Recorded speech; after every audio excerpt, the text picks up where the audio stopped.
Hello everyone and welcome to today's Gen webinar, which is entitled CRISPR Off-Target Effects Tracked with Directional Genomic Hybridization. Our webinar was made possible today through sponsorship from Chromatid. As usual, I'll be your host for today's event.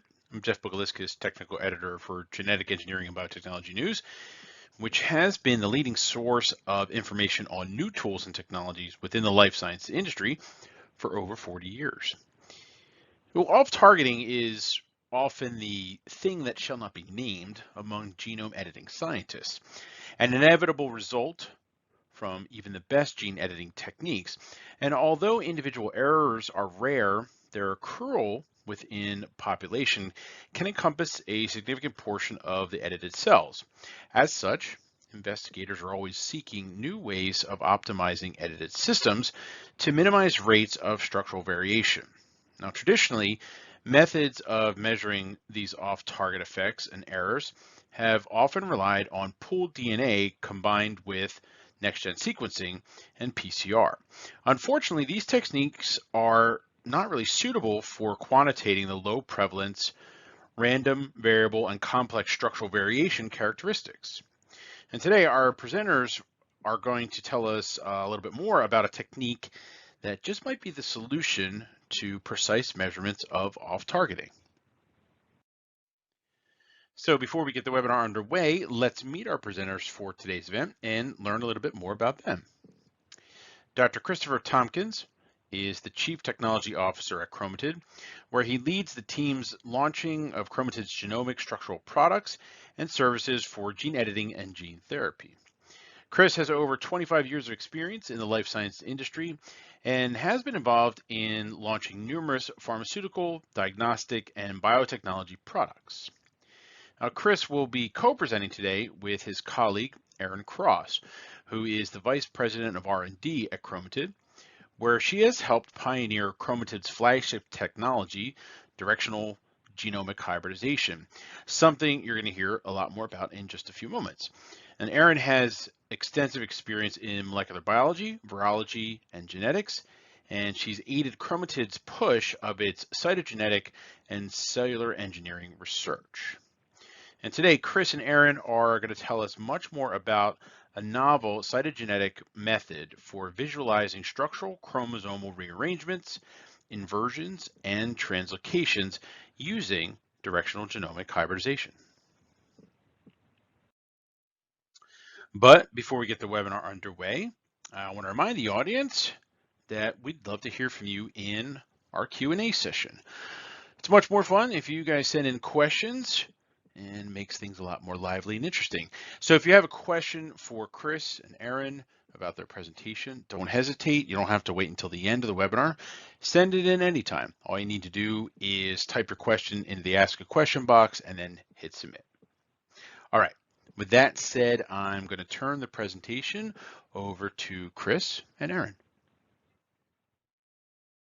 I'm Christopher Tompkins, CTO of Chromatid, and with me today is Erin Cross, our VP of R&D. We'd both very much like to thank you all for attending today, and also the organizers for hosting this webinar. What we're going to discuss today is Chromatid's platform for genomic structural analysis, directional genomic hybridization, or DGH. And we've also prepared a number of case studies, which we hope you will find useful.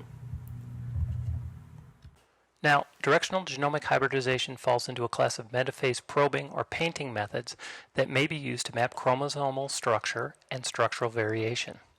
Shown here in cartoon space are Chromatid's DGH tools. DGH Screen and DGH Discover are whole genome mapping methods employing millions of fluorescently labeled hybridization probes to map chromosomes or even entire genomes. DGH Insight uses the same DGH method, but to map localized structures of interest. For instance, rearrangements involving edit sites or the locations of random lentiviral inserts throughout the genome. DGH Screen and DGH Insight are available to researchers worldwide today, and our first assays based on DGH Discover are currently in beta testing. With these three products, you can map literally any structure or structural change to genes, chromosomes, or genomes using single cells in metaphase.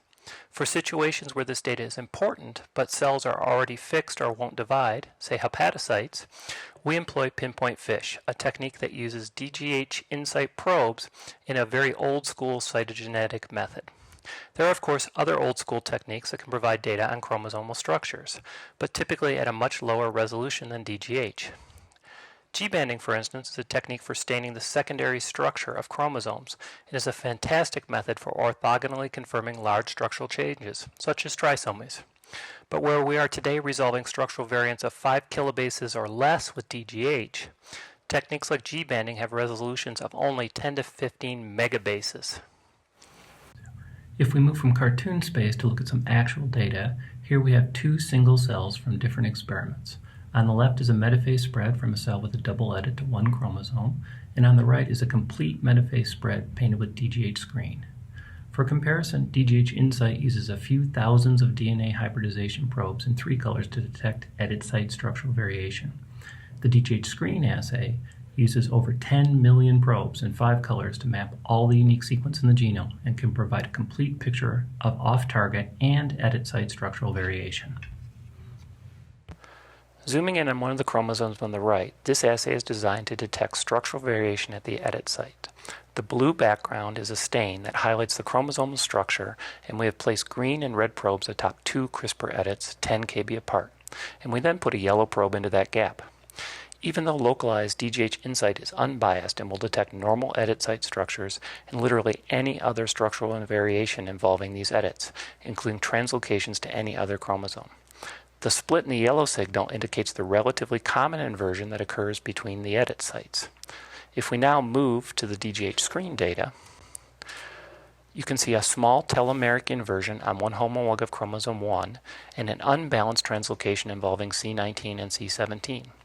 This translocation is interesting as it's a major rearrangement involving a complete fusion of one chromosome to another. Ultra-high resolution data on single cells like this is useful and can be essential data for identifying variants and also editing byproducts. And if you're working with clones, you may only need data on a few cells to fully characterize all the structural variants in your cells. But the products of cellular engineering processes will by nature be batches of heterogeneous structural variants. In cases where CRISPR-based editing, for instance, leads to off-target translocations, or lentiviral transgenes are scattered across the genome, DNA is damaged by toxins, or cell lines, for instance, may have turned unstable, it's important to map many cells with DGH and profile the distribution of structures in the manner shown here for a hypothetical dual CRISPR edit in, say, T cells. Variants that are shown in red, the inversion between the edit site translocations, and a high degree of aneuploidy are variants associated with the edited cells and differ from the wild type. The low prevalence of random variants, shown in black below the baseline, are primarily SCEs and are associated with normal DNA repair activity. Unless these rates become elevated, they are typically not a concern. The variant on CX is a constitutional variant and is shown in green because it was, in this hypothetical experiment, contributed by the donor cells and was not associated in any way with the editing. Genomes are by nature heterogeneous, and it's a very common occurrence for DGH to detect pre-existing structural variants. And if this were, say, a therapy, it can be very helpful to distinguish pre-existing and edited associated structural variants in this manner. Those of you that are familiar with metaphase techniques will have seen that DGH is not metaphase FISH, and in fact the exceptional single-cell resolution of structure and structural variation is only possible because DGH is a next-generation cytogenetics method performed on a unique analyte, specially prepared metaphase chromosomes. A standard metaphase chromosome has 4 strands of DNA, 2 parental strands and 2 daughter strands. In DGH, however, we degrade the daughter strands from the metaphase, leaving only the 2 parental strands, one on each sister chromatid in the metaphase. These strands are naturally oppositely oriented, one 5' to 3' and one 3' to 5'. We then probe these oriented strands not with double-stranded back probes, but with single-stranded synthetic DNA probes, which are designed to hybridize only to one side of the DGH metaphase chromosome, as shown here in pink. Essentially, this adds an orientation dimension to our image data. If the target is oriented normally, it will hybridize to the expected sister chromatid. If the target is inverted, however, the corresponding probes will jump to the other sister chromatid as indicated in the cartoon. With this added orientation dimension, DGH can detect all the structural outcomes of editing in single cells, all the inversions and translocations, regardless of if they are on target or off target. We began working in the gene editing and gene therapy space in 2017 and have applied DGH up and down the typical workflow. Before I turn it over to Aaron, I wanted to take just a moment to highlight the types of gene editing studies that have employed our DGH platform. Today, DGH is being used extensively to map random lentiviral and AAV integrations, to select clones, to QC cell lines, and to assess stability or instability of cell lines. DGH data has informed a number of IND projects, and we have just recently filed a piece of IP covering applications of DGH to assess relative genotoxic risks. Aaron is going to kick off a deeper dive into some data with a case study illustrating the power of DGH to measure the heterogeneous structural variations associated with CRISPR-edited cells. After that, we'll look at measuring integrational copy number, and then today with a case study showing both instability and the beginnings of clonal outgrowth of a subpopulation of cells. Hello everyone, and thanks for the introduction, Chris. Let me start by walking you through this system. As Chris just described, DGH can be used to quantitate structural variation across many cells and edited cell populations. DGH assessment of cell lines or patient samples before and after gene editing can identify the genomic structural effects of the editing process, both at the intended edit site and across the rest of the genome on a cell-by-cell basis. For this case study, we are quantifying off-target effects of a CRISPR-Cas9 dual edit in a model cell line. HEC293FT cells were edited at two different sites in the p53 gene. DGH Insight was then used to measure structural variation in the p53 region. The red and green probes target the two edit sites. 4 copies of the chromosome 17 target are present in these cells, and 1 copy is constitutionally deleted, analogous to the example Chris mentioned. In total, with 3 copies of the p53 gene, 2 edits at each site, there are 6 possible edit sites, and therefore 6 concurrent double-strand breaks generated during the edit. These double-strand breaks will be present along with any other double-strand breaks occurring naturally in the cell, creating many opportunities for misrepair. Let's take a look at an edited cell with structural variants.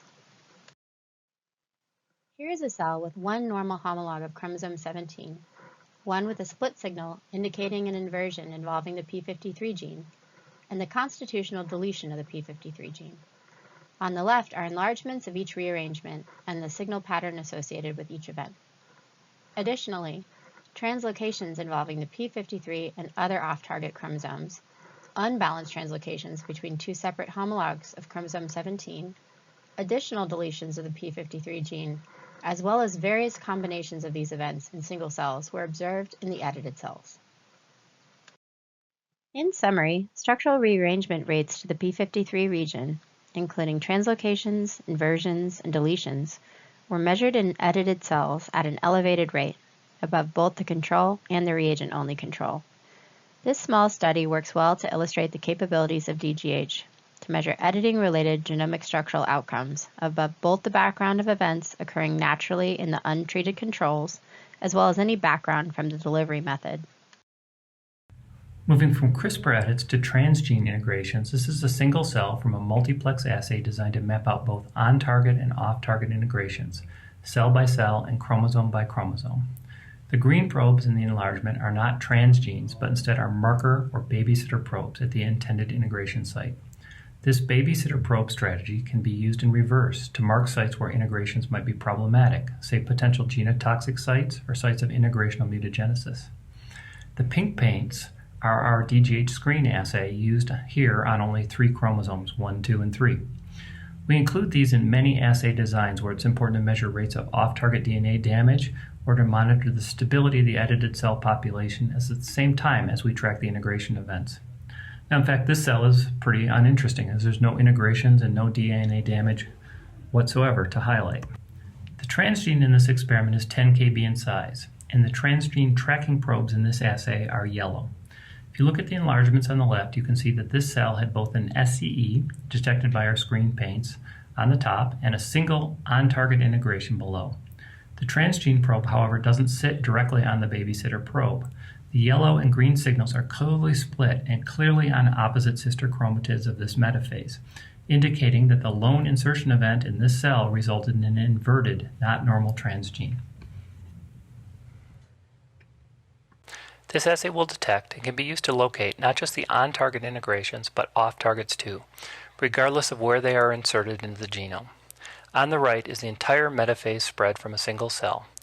All the scattered yellow signals throughout the genome and across all the chromosomes are transgenes detected by DGH. In the enlarged region on the left, you can clearly see three distinct signal patterns. One, on-target integration indicated by the fused yellow and green signals, inserted normally this time. One bare target site without an integration event at all, and one off-target integration, a yellow signal without a corresponding green babysitter probe. If we look across the many cells in this experiment, we can then summarize the results on a per-cell basis as is shown here. The overall integrational copy number per cell, taking into account both on-targets and off-target integrations, was just under 8. And it is clear that even though we are tracking target sites, the characteristics of this transgene insertion were clearly random in nature. And we also didn't observe any other recurrent integration locations that would have indicated that the insertions were directed to other loci in the genome beyond or besides the target site.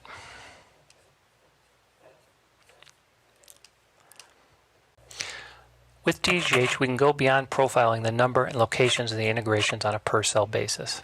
What we're showing here is a control probe we have inserted into the system on chromosome 8. The control probe is the same size as the transgene and gives an identical signal to a single transgene integration. By taking the ratio of the signal size of the transgene to that of the control probe, we can actually estimate the integrational copy number of each integration event, not just the copy number per cell.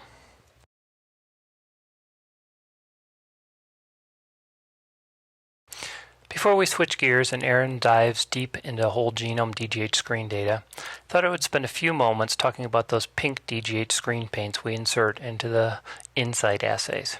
Now, we have a long history of working with NASA and the NIH using chromosomes as biodosimeters by measuring the structural variations caused by ionizing radiation and other toxins. By adding those same screen paints to our other assay designs, we can not only observe any rates of off-target DNA damage, we can then put those measurements in context. Are they normal, or are they elevated in some way that suggests that the cell's DNA repair pathways are not functioning as expected, for instance? This data shown here is from the twin study performed by Susan Bailey, one of our founders, using DGH screen in conjunction with NASA. One astronaut twin, now a U.S. congressman, stayed on Earth, and one twin spent a year at the space station. On the left is a metaphase spread from actual astronaut blood, and on the right is the summary data showing an increased burden of structural variants that a year in a space can generate. Since chromosomes are excellent biodosimeters, we can actually calibrate the radiation dose to structural variants. This is data from another study Chromatid in the Bailey Lab performed for the NIH, where we measured the received radiation dose in veterans exposed to fallout at U.S. nuclear test sites. This calibration data shown here is not from the actual veterans, but from young, healthy, non-smoking controls. We drew and then irradiated their blood, not the actual control subjects, and measured the inversions and translocations at different doses to give a very classic dose-response relationship. Translocations are on the bottom in this chart, and inversions are on the top, and you can clearly see that inversions are a much more sensitive measure of dose than translocations, probably because they are typically smaller and do less fatal damage to the affected cells. There's another very interesting insight we can pull from this data. If we zoom in on the axis at the zero dose point, you can clearly see that there is some baseline burden of structural variation even in young, healthy non-smokers. In this case, about one structural variant in every 2 to 3 cells. We see this baseline burden of structural variation time and time again, in one's clonal cell lines, for instance, or in T-cell donors. Humans are heterogeneous, cells get damaged, and DNA misrepairs. If you are developing a new therapy, knowing the actual baseline burden in your cell population can help you understand that a specific variation, or even an elevated level of random variation, isn't associated with your edits, but instead is simply a carryover from the cells you're editing. Chris just walked through an example using a mini-screen assay comprised of DGH paints for the 3 largest human chromosomes for the purpose of biodosimetry. Moving to our whole genome screen assay, this is what a painted metaphase spread actually looks like. DNA organized into metaphase chromosomes allows us to visualize genomic structural rearrangements as pattern changes versus in an interphase nucleus where the paints have no contextual reference. These images are taken at 100x magnification and organized in silico into a karyogram of the genome for analysis. The karyograms provide a map of each cell's genome. In this cell, many structural rearrangements are present. Paints with unbroken signals on a single sister of the metaphase chromosome match the reference genome and do not have any large genomic structural variants. Paints with signal switches to the secondary sister chromatid or insertions of another color indicate the presence of a structural rearrangement. This genome is from a cell with quite a few unsequenceable events. Several sister chromatid exchanges and inversions are present in the circled chromosomes. A complex translocation coupled with a large long-arm inversion is present in one homolog of chromosome 5, and 2 chromatid type breaks are present, labeled triangles. Chromatid is currently collaborating with the University of Texas Medical Branch in Galveston to provide structural variant data for clonal derivatives of individual human cells surviving ionizing radiation exposure. For this second use case, I'd like to show you the DGH screen results from one of the clones. The DGH screen karyograms here are from 2 separate cells in a clone derived from a sample irradiated with an iron source. In this clone, there's a recurrent non-reciprocal translocation between chromosome 6 and chromosome 3, visualized as a combination of yellow and orange paint on the second chromosome 3 homolog in each image. The inversions in the other chromosome 3 homolog and 1 homolog of chromosome 12 are new findings for this clone. The rest of the rearrangements, as you can see, vary between both of the cells and represent the background rate of misrepair happening in the cell line. In order to separate the recurrent or clonal events present in a sample from this background rate, several individual genomes must be screened and analyzed. DGH screen provides 3 categories of data. First, the donor-specific or cell line-specific events, including subpopulation or mosaic event distributions. Second, the baseline level of random events present in the population. And third, the events above background specific to a treatment or exposure. In this next case study, we will dive into how DGH screen can be used as a genomic stability litmus, in this case, for an immortalized cell line undergoing transformation in culture. This line was provided to us by NIST at a relatively early passage, and was generated from the progenitor cell line of the genome in the bottle sequencing standard. These cells were donated by a rare and undiagnosed disease patient, and were immortalized via Epstein-Barr virus transformation. To start out, we ran a G-banding assay on the cell line and noticed some centromere abnormalities on chromosomes 16 and 1, as well as a few band expansions indicating duplication or insertion in a few sporadic chromosomes. No inversions were detected, and a few sporadic translocations were observed. The DGH screen data shows a much richer picture of events. Between passages 12 and 18, several prominent karyotype observations were made. Size differences observed between homologs of the same chromosome were present, as shown circled in the cell, indicating duplication or other intrachromosomal copy number variation happening in several chromosomes. The graph on the right shows the distribution of these events across the genome, with this type of CNV abnormality seen in over 30% of cells for chromosomes 1, 2, and 6. Looking at cells from passage 12 specifically, some aneuploidy was observed, with monosomy in 18% of the cells and trisomy in 4% of the cells. There was a low level of chromothripsis and a few complex events in a couple of the cells. By passage 18, centromere abnormalities were being frequently observed in chromosomes 1, 9, and 16. Whole arm deletions and radial gain, as shown circled on chromosome 16 in this cell, as well as prominent centromere spindling occurred in some of the cells. A large portion of the cells were aneuploid, with monosomy observed in 41% of the cells and trisomy in 5% of the cells. Chromosome 16 in particular had a wide array of structural rearrangements observed in a significant portion of the cells. 2 inversions, one on the P arm, one on the Q, were observed regularly. several different translocations involving chromosome 16 were present, and more complex rearrangements like whole arm deletions and gain, along with very prominent centromere abnormalities, were present in the cell line. One of the strengths of this assay is the event rate and distribution data that comes from the single-cell analysis. This instability and variety of structural rearrangement on chromosome 16, developing between passages 12 and 18, alongside other structural changes, are observations made possible by a DGH screen approach. Other recurrent inversions were observed across several other chromosomes, shown here in the later passage, passage 18. The rates and distribution of these events, however, changed quite a bit over this critical passaging period for this cell line. Looking at the changes from passage 12 to passage 18 more explicitly, you can see that the rate of chromosome loss, monosomy in the table on the left, has gone up dramatically, along with the rate of complex events. Aneuploidy and complex rearrangements are both hallmarks of chromosome instability. Additionally, the number and prevalence of inversions changed dramatically between the two passages. Of the 34 recurrent inversions observed in passage 12, only 7 of those were still detected by passage 18, mostly at increased prevalence, indicating subclonal expansion among the surviving cells. 5 passages is not a long period to see such dramatic changes. This highlights the importance of cell line stability assessment and genome QC for both research and therapy pipelines. Building off whole genome screen is Chromatid's newest technology, whole genome eBand, providing location and characterization data to events discovered using DGH screen or other assays. Same analysis approach, except band order and position provide location data for observed structural rearrangements. To illustrate one of the other exciting applications of DGH eBand, I'd like to highlight a case study with some early data generated on a rare disease patient as part of a collaboration with the Undiagnosed Disease Consortium.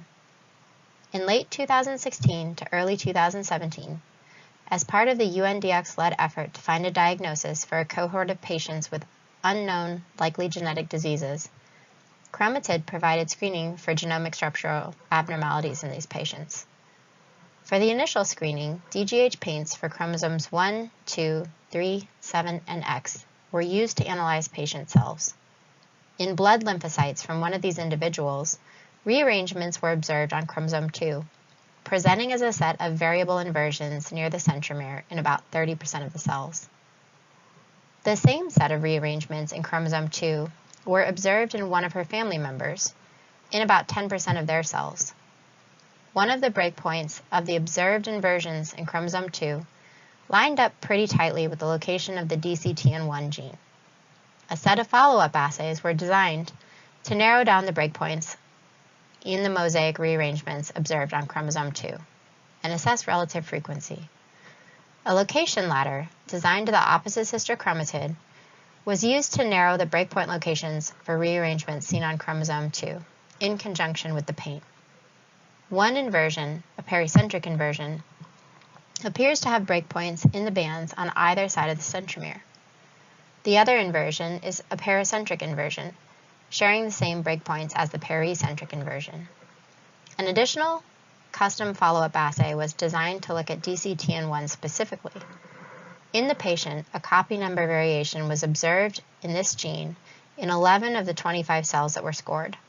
1 to 4 additional signals for the gene were seen, with most of the additional copies located either on chromosome 3p near the centromere or on chromosomes 19 through 22. No other family members were found to be positive for copy number variations in DCTN1 in the 25 cells assessed.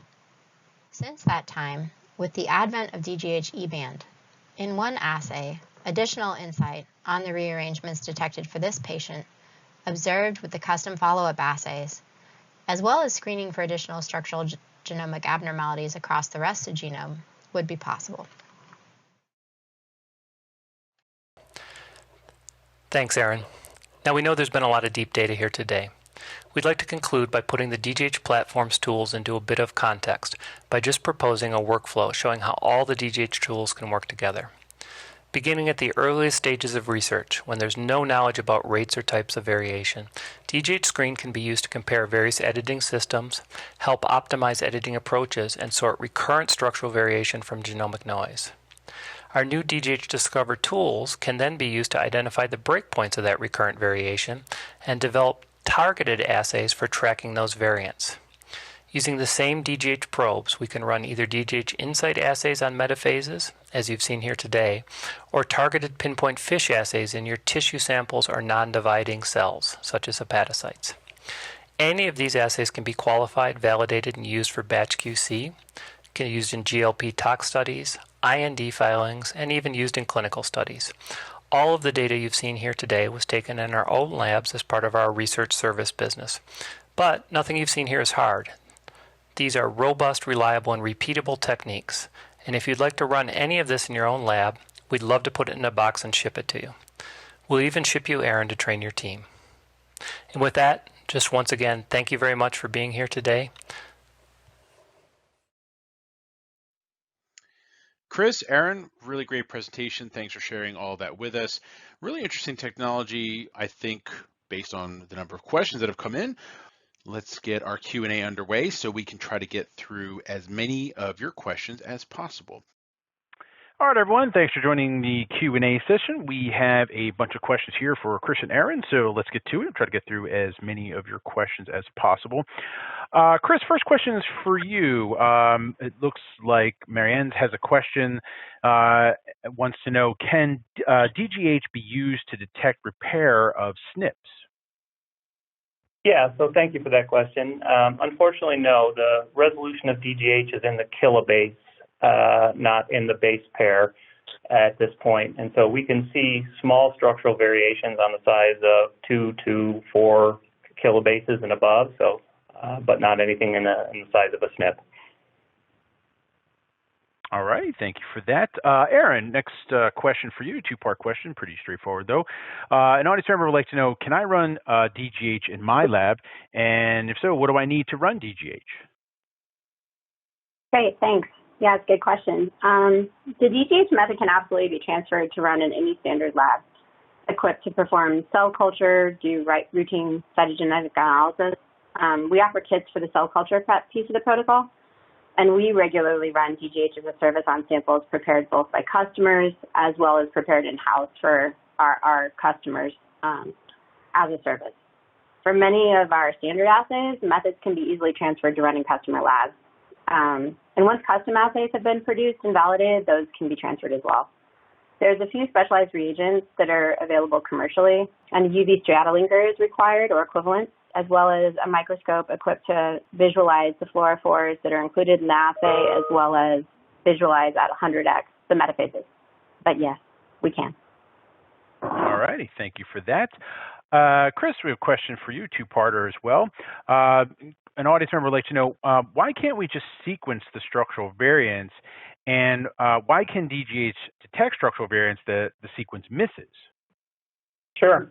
And so it's kind of a complicated answer to this question, but when you edit batches of cells or you do integration, you get a lot of random locations. Those random locations can be in repetitive sequences. And so it becomes very, very difficult if you think in terms of a heterogeneous mixture of structural variants where you could have repetitive breakpoints, you can have random breakpoints, and you can have defined breakpoints to actually get a real good sequence of all of the structural variations in that batch. So what you tend to see then is when you sequence these things, and we've done quite a bit of comparative studies, is you get a lot of false positives and false negatives for the true structural variation in your batch. Compared to DGH, where we simply just map out all the structures in the genome, we can provide essentially the ground truth for what's really in the edited cells, cell by cell. All righty, thank you, Chris. Aaron, back to you. Brendan has a question, and you'd like to know, what is the sensitivity of the assay? Sure, that's also a really good question. And I think Chris alluded to it a little bit earlier with his question, with his answer about the SNPs. We can regularly detect structural variants. That would be inversions, insertions, even translocations that are as small as 2 kb. And anything larger than that, we're also able to see. So that's basically the sensitivity of our assay. And then, on a cell-by-cell basis, we're able to put together that picture so that it's not necessarily the equivalent of what you'd get with a pooled DNA approach. So there's sensitivity in the fact that you get the distribution of those events, those small events, on a cell-by-cell basis as well. And I'll just add to that answer as far as the sensitivity, if you're thinking about prevalence, is how low of a prevalence can you detect? So can we detect rare structural variants? The answer to that is yes. We just simply count more cells. So if you do 200 cells, you get about a 1% prevalence of a structural variant. If you want to go lower than that, do 300, 500, or more cells. All righty, thank you for that. Chris, we have a question for you from Vineet, who would like to know, can DGH be used to detect off-target effects from in vitro hepatocytes and Kupffer cells co-culture? Sure, and it's really a pretty simple answer for that. If you can get your cells to divide and form metaphases, we can use DGH. In the case of most hepatocytes that are, kind of in stasis, not dividing, we would default to Pinpoint FISH, which is kind of a spin-off of the DGH platform. Pinpoint FISH cannot do whole genome in hepatocytes, but we can certainly measure any targeted structural variant. So it's very akin to DGH Insight in that case. All righty, thank you for that. Let's get to some more questions. Kathy has a question for you guys, and she'd like to know, can you apply this hybridization technique to cells in tissues rather than cell culture for interphase nuclei?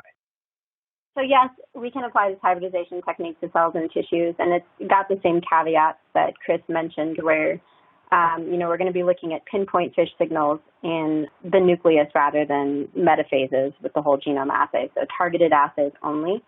But yes, we have FSP-based protocols. We've also worked with dissociated cells, cytospin, and we're happy to basically accommodate the cell culture needs of any specific project. We consult with people all of the time to generate custom solutions for those. All righty, thank you for that. Another question, also from Kathy, who would like to know, do you have any kits for mouse tissues or cells versus human cells? Yeah, so we certainly do, and DGH and Pinpoint FISH both work in any sequenced mammalian genome. So mouse is probably our second most common genome. We also have canine, macaque, wild boar, and a few others, but we can work with anything. So if we can download the genome, we can design the probes for it.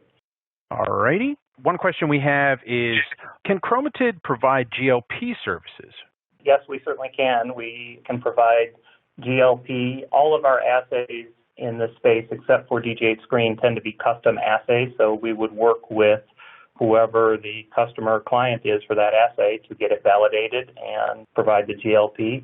And then that is something that we can certainly transfer to any other site, including your own manufacturer. That's where you would like it run. So we do have a couple more questions here. Melanie would like to know, do I need an additional tool to identify heterozygous line after genome editing? I can take that. It kind of depends on the nature of the heterozygosity of your cell line. If it's a heterozygote in the fact that you have one copy of a structural variant that we're able to detect with DGH, then no. I think that if there's heterozygosity that can only be detected with sequencing, then we can run DGH alongside to detect other structural variants associated with the editing, potentially off-target effects, et cetera. But we would not be able to see the heterozygosity associated with a single base pair change. All righty, thank you for that. Next question we have, they'd like to know what DGH stands for. I'll let you guys tackle that one. Yeah, that's a directional genomic hybridization, and so it really emphasizes the strand-specific nature of the thing and the ability to measure orientation. All right. Another question we have here is, do you have these cells available for a 3D microfluidic device? If you get your cells from a 3D microfluidic device, which is kind of what I'm seeing the question being asked, it doesn't really matter where you get your cells from or how you're processing them, how you're isolating them. As long as you have intact nuclei, then absolutely we can run Pinpoint FISH or Insight. And if those are living cells and they are dividing still, then we can get metaphases from those cells if you're able to get them back in culture. So for either question, I believe yes. And if you want a more specific consultation, please reach out. All right, and looks like we have time for one last question. What is the turnaround time for running DGH? Sure, I'll take that one. And I see there's one also about cost, so I can address that too. And so the cost of the assay is a few $1,000s per analysis. It is typically done for Insight with custom probes, and so we can generate custom probes for this assay in the matter of a couple weeks, and those two also cost a few $1,000s for the custom probes. The turnaround time for the assay really depends on how many samples we get, but if you're sending us a small number of samples, it's about 2 weeks to turn around the sample, and that includes the cell culture time. All righty, thank you for that. And now we have come to the end of our webinar. So I'd like to remind everyone that the webinar will be archived on the GEN website at genengnews.com for up to a year. So if you missed any parts of it, you can watch it again, or feel free to forward the link to any of your friends and colleagues, which we always recommend. I'd like to thank Aaron and Chris for their very informative presentation, and I'd like to thank you, the audience, for your attention and very thoughtful questions. And a very special thanks to Chromatid for sponsoring this webinar. Hopefully we'll see you again at another GEN webinar in the near future. Goodbye for now. Everyone stay safe and healthy.